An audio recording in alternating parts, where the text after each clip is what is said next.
9h16, et c'est l'heure de retrouver Julie Poirier parce que dans 3 jours, c'est l'ouverture officielle des Jeux Olympiques en Corée du Sud. Bonjour Julie. Bonjour Samuel. Et Julie, depuis le début de la semaine, nous fait découvrir les disciplines de ces Jeux. Hier, c'était le ski, aujourd'hui, c'est le patinage. Alors, il y a 3 disciplines.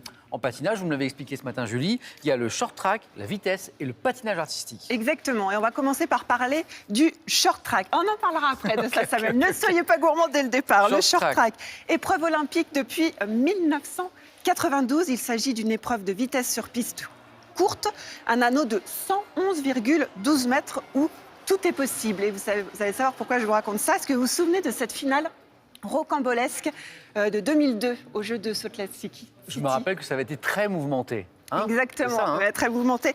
L'Australien Steven Bradbury, à l'époque c'est un patineur qui n'est absolument pas connu, prend le départ du 1000 mètres. Il est derrière le peloton, on le voit, il est dernier, voilà, il vient de passer. Regardez, dans le dernier virage, tout se joue. Les favoris chutent, il remporte l'or, il est champion olympique. C'est incroyable cette histoire. Alors il y a une autre discipline, c'est le patinage de vitesse. Exactement, alors ça ressemble au short track, bien évidemment, mais cette fois-ci c'est une course contre le chronomètre et l'anneau est beaucoup plus grand, il fait 400 mètres de circonférence, vous voyez. Et la technique de patinage n'est pas du tout la même. Et on met beaucoup d'attention sur la combinaison pour tenter de gagner un petit peu du temps avec l'aérodynamisme. Avec des pantalons, des patins avec des lames très très longues. Exactement. Et ça fait clac, clac, clac, clac. Et en plus, vous nous faites les bruitages. Exactement. Alors ça, c'est pas mal. Dernière discipline, c'est le patinage artistique. C'est peut-être la plus connue. 3 catégories, simple, couple et danse. Et danse, voilà. Danse, exactement. Samuel, est-ce que vous savez à qui appartiennent ces je sais pas, mais ça a l'air un chouïa vintage. C'est un peu vintage. Ils appartiennent à Philippe Candeloro. Non. Il les a portés lors d'un de ses championnats d'Europe. Comment vous avez obtenu ça? Alors ça, c'est ma source, c'est mes sources. Pas mal. Candeloro, on le voit ici. Candeloro, exactement, patineur français, un précurseur.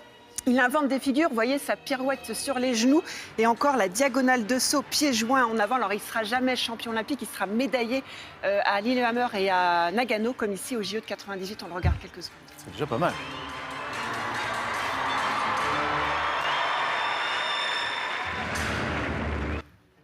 Voilà, magnifique image. Et alors, j'avais envie de vous raconter une histoire parce que quand j'ai cherché les histoires de patineurs à raconter, il y en a énormément, mais il y en a une qui m'avait marquée, c'était en 2002, c'était encore à Salt Lake City. Est-ce que vous vous rappelez de cette jeune américaine, Sarah Hughes? Non, non. Sarah Hughes, elle avait à peine 16 ans, elle n'était pas du tout favorite. Elle monte sur la glace, elle s'élance pour un show de 4 minutes, elle sort un programme libre parfait. Tous les triples sauts tentés sont réussis. À 16 ans, elle arrache l'or devant toutes ses concurrentes. Elle devient championne olympique. Je vous laisse vivre ce moment de grâce.